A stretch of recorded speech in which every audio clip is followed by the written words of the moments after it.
Hello and welcome to another edition of Spotlight on Newcastle County, which brings you all things Newcastle County, Delaware. I'm your host, Melody Kitchen.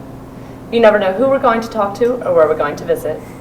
For today's show, I'm pleased to welcome one of my favorite people, County Councilman Bob Weiner, and Congregation Beth Shalom, Rabbi Michael Beals, who are here today to talk about this year's Hanukkah holiday season. Thank you both for being here. It's a pleasure. It's a pleasure being here with Rabbi Beals as well. Absolutely. Wow. Now, I'd like to begin by just giving our viewers a little bit of the history of Hanukkah and why it's so important to the Jewish community. Do you want to touch on that a little bit? As long as we don't say it's the Jewish Christmas, I'm ready to go. Okay, fair enough. All right. Because without Christmas, there wouldn't be any Christians. But without Hanukkah, I think there'd still be Jews. Rosh Hashanah, the Sabbath. But Hanukkah has its important place. First of all, it's such a dark time of year. So to have a holiday of light, a festival of lights, as is known in Hebrew, a Chag Urim, at a time when it's dark is lovely. And that probably, they share that with Christmas, even though they're celebrating different things. I think for everybody in the listening audience, you need to have light. Our light is definitely a spiritual light. And historically, we're talking about the year 165, maybe before the Common Era, if you will, before zero. Right. And at that time, Judea was being ruled by these people called the Greco-Syrians. Basically, around 300, we have our friend Alexander the Great, who was truly great, lived just a little bit of time. Then he passed away, and his empire divided into three places: Greece, Egypt, and Syria. So at this time in our story of Judea, which today is Israel, the Greco-Syrians are ruling. And Greek culture is very attractive. In many ways, the way American culture is beautiful today, especially all those Christmas lights, etc. And Jewish people were very attracted by Greek culture, right? Hanukkah bushes of their day. And there's a real debate about how Jewish should we stay. And I think we may have assimilated at that time, which is the same battle that Jewish people are dealing with today. But there was this villain. In our stories, there's always a villain. So this villain was called Antiochus, or Antiochus, the fourth. So there were three, and this is the fourth one. And he just crossed over the line. And he said, you're going to worship me as a god. And that was going a little too far. And we're going to drop your Jewish ways, and you're not going to study the Bible, the Torah, and we're just going to become Greek. And he pushed it too far. There's a group of people who fought back. They're called the Maccabees, the Hasmonean family, and led by a fellow named Mattathias, in Hebrew Mattatyahu. I think he's playing at the Grand. Yes. Mattatyahu, or at the other place, one of those places down on, I think it's the Queen. The Queen. Yeah. God save the Queen, yes. So he's playing there, but he's related by name. So they fought back in guerrilla behavior and battles. And really, it was a story about the small against the many, and fighting for your freedom and your religious freedom. This was not about war or conquest or all the types of things people fight about. This was a first battle for religious freedom in Western civilization. There had never been anything like it before. And miracle of miracles, with the help of God, we won. Now, the part of the story that you know, and I bet you the listening audience knows, is that when they got back to the temple, the second temple, there's only enough oil to last light the near time of the eternal light for only one day. Well, they sent a messenger up to the Galilee to get the holy oil and bring it back. And miraculously, that oil that should only lasted for one night lasted for 8 nights. Hence, you have 8 nights of Hanukkah. Was that right? Sure. Yes, of course. Yes. Now, one of the things that I also wanted to make sure that our viewing audience knew was, how are some of the ways that people actually celebrate Hanukkah at home today? Well, what happens in your house? Well, in our house, we have latkes, and we use oil in our cooking, whether it's potatoes. Latkes are basically a potato, and you could put either sour cream or applesauce on it. And also, some people do sugar. Yes, sugar too. I'm trying to set a good example. Okay. And then we have a Hanukkah menorah lighting, like here. Right. And we try to be egalitarian each night, different people, the children participate and sing the blessings and lighting the candles, and everyone wants to take their turn, but they're very jealous that everyone else should as well, protective. And then we invite guests over, just like everyone does at any holiday season, and they participate as well. So they lose their Hanukkah naivety and become Hanukkah experienced guests. Now we also sing songs afterwards, and I have a transliterated song sheet that I pass around to everyone, and by the first verse, everyone knows that song, whether it's I Have a Little Dreidel or some of the other Hanukkah songs. So everyone participates and has a good time. And don't they do something special for the children as well during Hanukkah?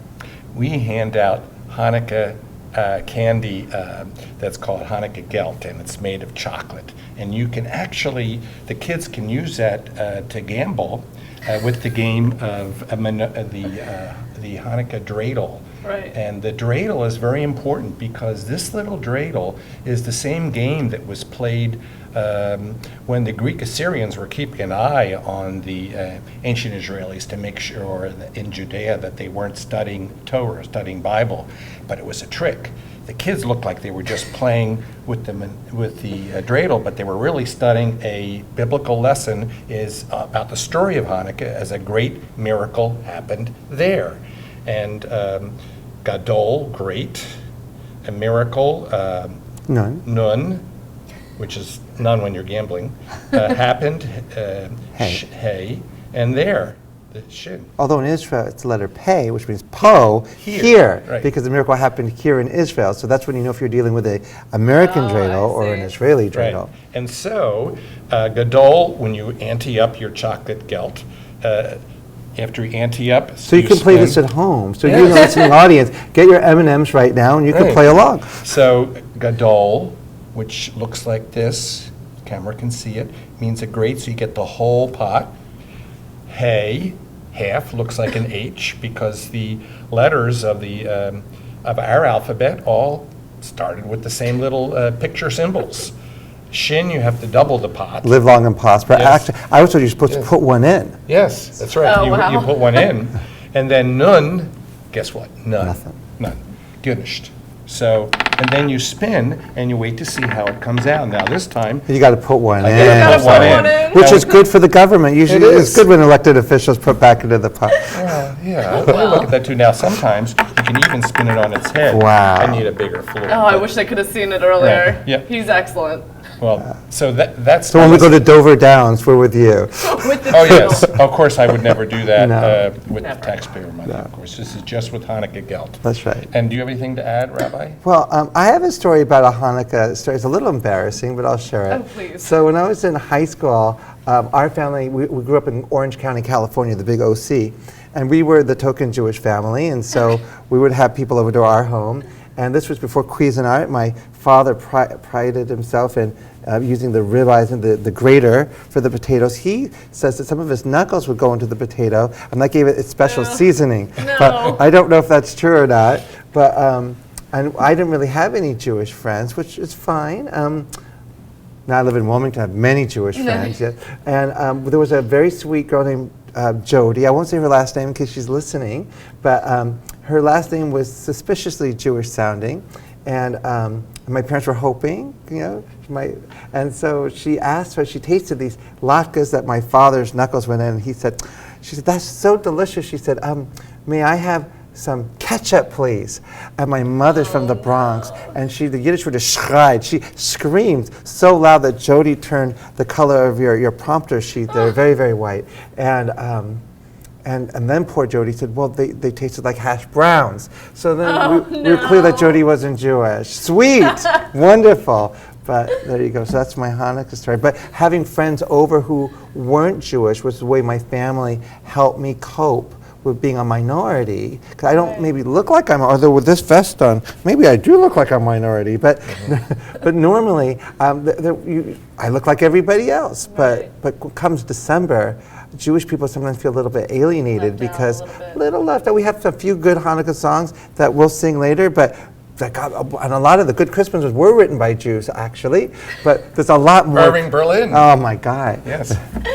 Well, I did want to make sure that we mentioned, now that you touch upon it, the way that Jewish culture is represented in the media and the way Hanukkah is represented in the yes. media. Now, I'm sure that you've both seen, I don't know, plenty of the Adam Sandler movies. Or, I'm a Saturday whatever. Night Live lover. Yeah, so you do think that it is a positive thing to have this on television, even, movies that are comedies, because it does bring it out there to maybe people that don't know anything about Hanukkah at Well, I'm all. not sure if after Adam Sandler you actually know more about Maybe Hanukkah. not. You just know who's Jewish, who's not Jewish, and who's half Jewish. That's right. Right. It's about all you know after Adam. But he's very cute, and he sings well, and he plays guitar about as well as I do, which isn't very well. But I do think it's a good thing just to get it out there a little bit, that, it's not just focused on Christmas. You are getting, a little bit of that media.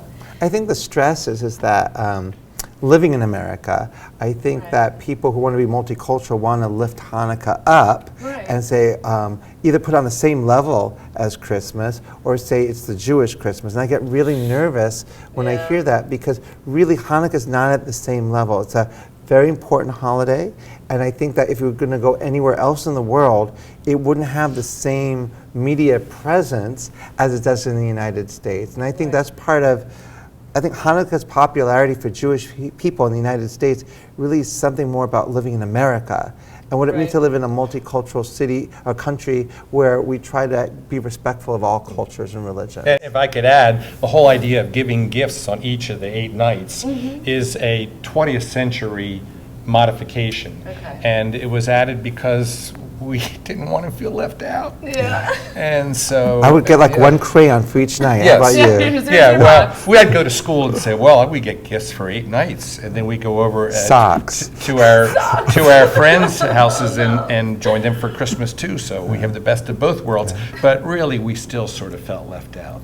Although the giving part is interesting, because we talk about what did we get for Hanukkah, or what did we get for Christmas, but really the original theme in the Bible was about what do we give. So if you were to go to a synagogue, like my synagogue at Congregation Beth Shalom, for each morning when we read from the Torah, from the 5 books of Moses, we're reading this one section from the book of Numbers, which talks about how each priestly tribe would bring a gift for the dedication of the tabernacle, which was the pre-runner for the temple when we were wandering in the desert. And everybody gave the same amount, but it was a lot. And each tribe really tried to honor this place of public worship together. So the original theme, in fact, it's interesting because there were 12 days of giving, and I sometimes wonder if the 12 days of Christmas came from the biblical 12 days of giving in the book of Numbers.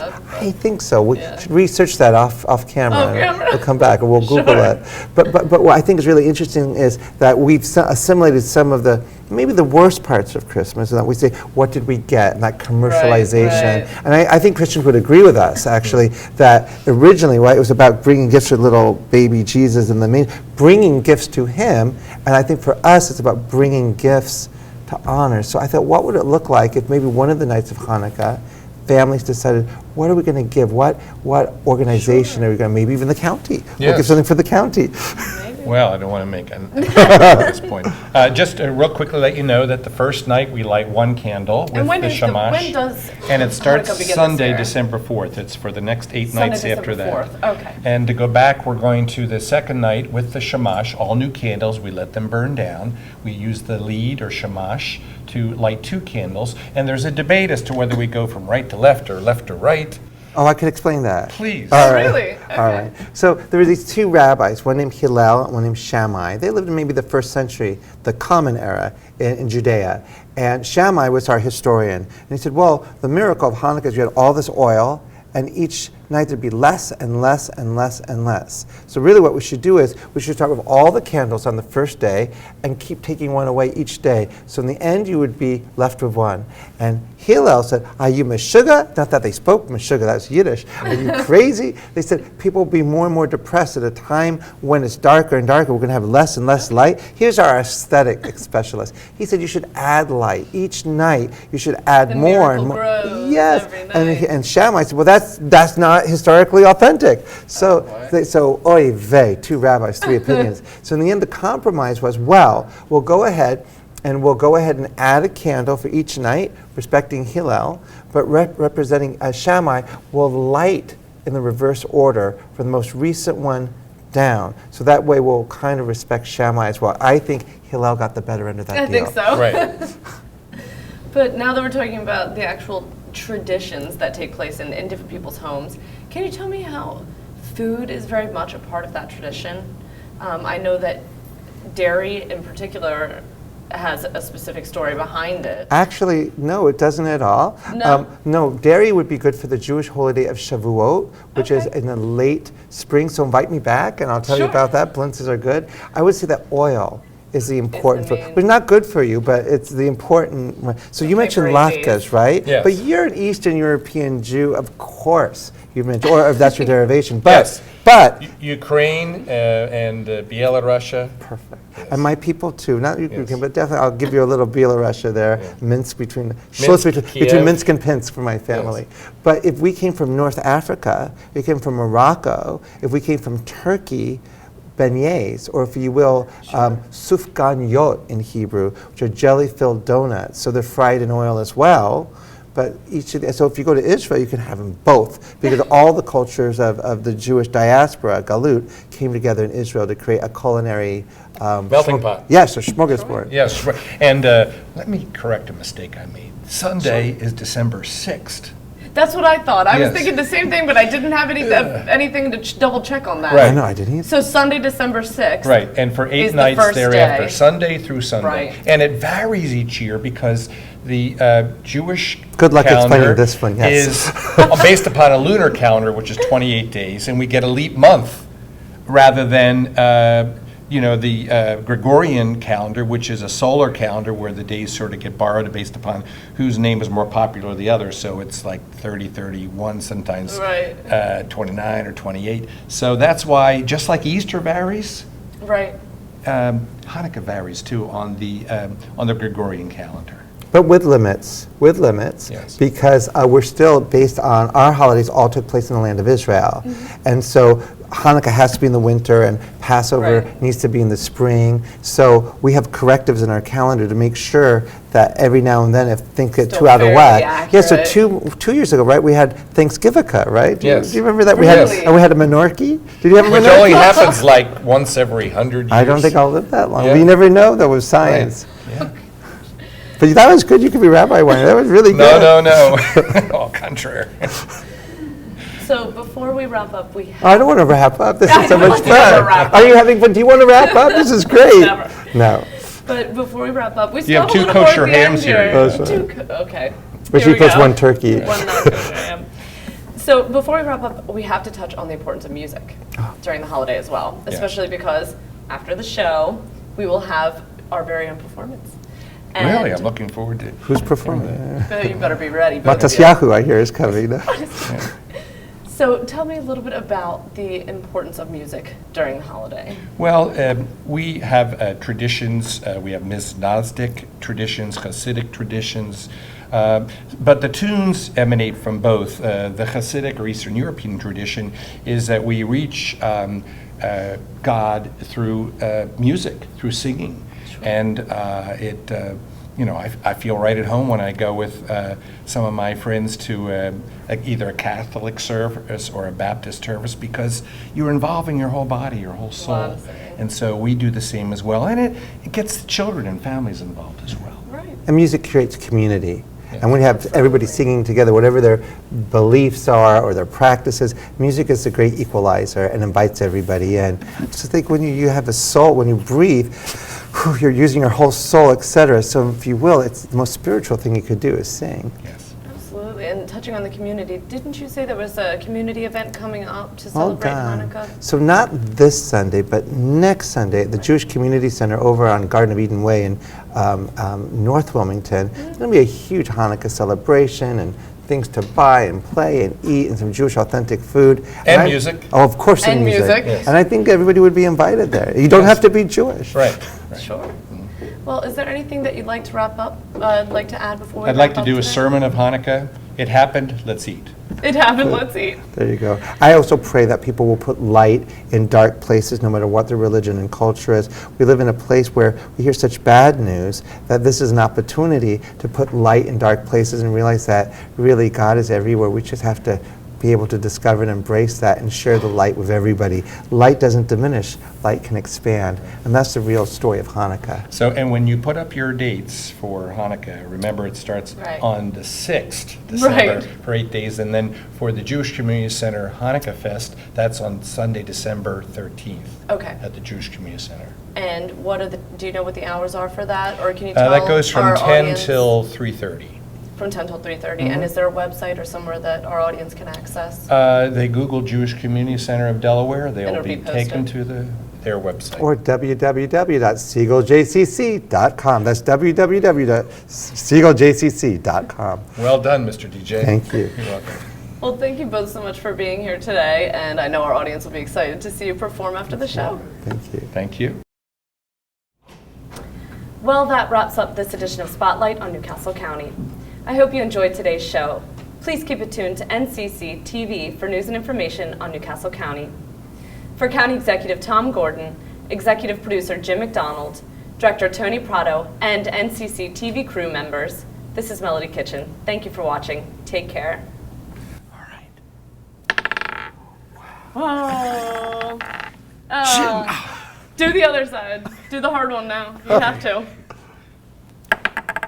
Oh, he got it. He got it. Yeah.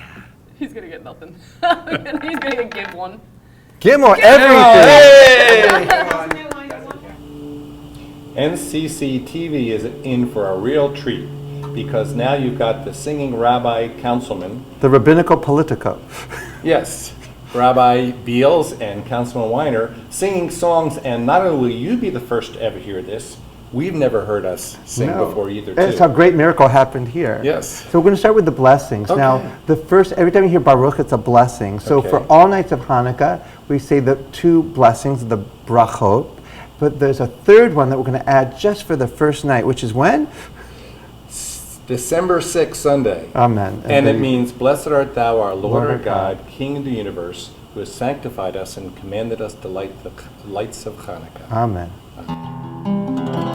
Baruch atah Adonai Eloheinu melech haolam asher kitshanu b'mitzvotav v'tzivanu lahadlik ner shel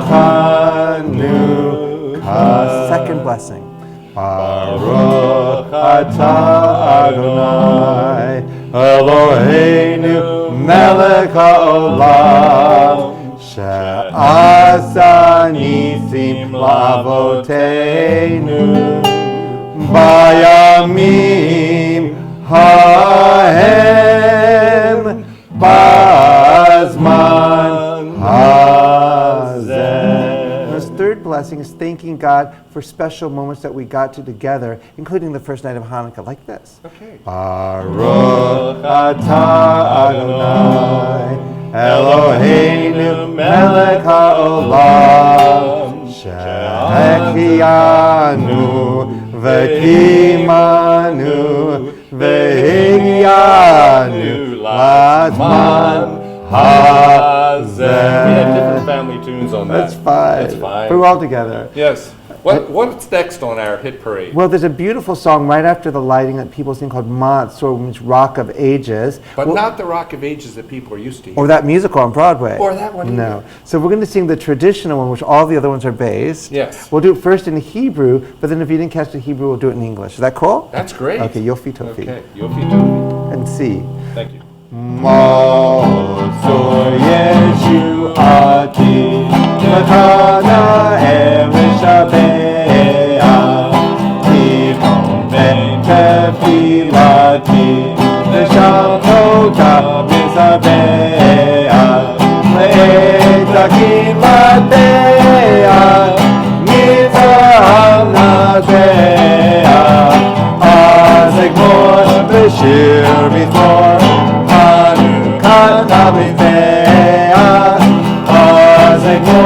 Bashir Mizmor Hanukkah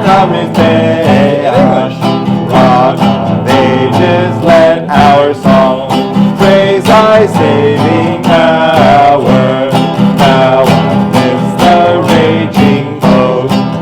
is our sheltering tower. Furious they assailed us, but thine arm availed us. When thy word broke their sword, when our own strength failed us, and thy word broke their sword, when our own strength failed us. Yechi! Yee! Edav! Okay. That means hip hip hooray. Oh, thank God. I had no idea what it meant. Okay. So we're now going to sing O Hanukkah, O Hanukkah. Shall we? Yeah, and this is a song that kids sing, but we're kids of all ages. Oh, I'm ready to enter that second childhood now. Okay, and a key. I think A minor would be really Okay. Yofi. Oh Hanukkah, a festival of joy, a holiday, a jolly day for every girl and boy. Spin the whirling cradles all week long, eat the sizzling latkes, sing the happy song, and light them, tonight them, the flickering candles in a row. Tell the wondrous story of God in all His glory, and dance by the candles' cheering glow. Now light them, the flickering candles in a row. Retell the wondrous story of God in all His glory, and dance by the candles' cheering glow. That was nice. That was almost great. That was almost, but we have two last ones. How about think up? Yeah. So the penultimate one is sevivon, which means dreidel in Hebrew, which is a spinning top. Okay. And what does a sevivon do for a living? It doesn't represent his councilman. It's sov. It turns, which we hope that everybody does it this season. Yes. Okay. Okay. So we got an A minor would be A good. minor? So Okay. let's see. Yeah. Sevivon, so, Hanukkah, Ruhatov, Ruhatov, Sevivon, so, Maksimcha, Ula'am, Eskato, Hayasham, Eskato, Hayasham, Maksimcha, Ula'am. But better would be, I have a little dreidel. Okay, and all of you out there in TV audience, sing along. because Three I know verses. you learned this in elementary All school. three verses, Oh, though. you're going to have to help me. I'm Oh, going to fake the okay, we'll the fake third that. verse. Okay, so what chord? In C. C. Okay. I have a little dreidel, I made it out of clay, and when it's dry and ready, oh dreidel I shall play. Oh dreidel, dreidel, dreidel, I made it out of clay, and when it's dry and ready, oh dreidel I shall play. It has a lovely body, with legs so short and thin, and when it gets all tired, it drops and then I win. Oh dreidel, dreidel, dreidel, I made it out of clay, and when it's dry and ready, oh dreidel I shall play. My dreidel always happy, it loves to dance and spin. A happy game of dreidel, come play, let's now begin. Oh dreidel, dreidel, dreidel, I made it out of clay, and when it's dry and ready, oh dreidel I shall play. Hey, Nice job. hey. Happy holidays. Happy holidays.